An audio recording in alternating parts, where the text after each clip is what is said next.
Hey everybody, I'm Mike Contant. Let me tell you how we used a ticket fixing law from the 60s to help our client beat a reckless driving charge. So I get a call from our client Lewis.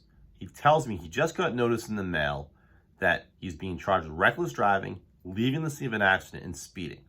Now these charges carry potential jail time, probation, loss of license, and a bunch of fines and fees. So I ask him what happened.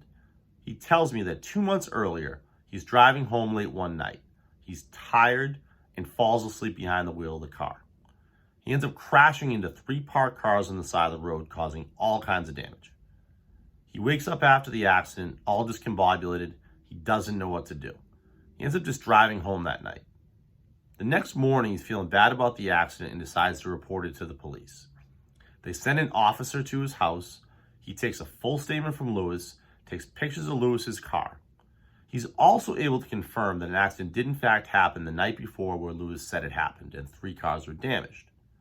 What's odd is that the officer didn't give Lewis a ticket for the offenses that night. He didn't arrest him for the offenses.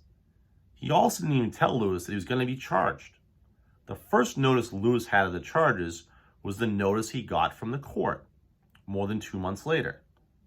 This was a clear violation of the no-fix law from the 60s, which requires for traffic offenses that the police give you a ticket at the time and place of the offense or as soon as possible thereafter. The purpose of the law is to give the person prompt and definite notice that he's being charged and what the charges are. The officer's failure to do so was a clear violation of this law. But we decided to dig a little deeper to see if any exceptions to the law applied or if there's any good reason why the officer didn't give Lewis the ticket that day. We got a copy of the officer's police report.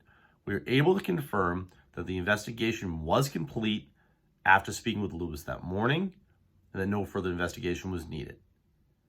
However, we also confirmed that the officer didn't take any action to write the ticket or do anything else for more than 11 days after speaking with Lewis. This was a clear violation of the no-fix law. So when we went to court, we filed a motion to dismiss with the judge.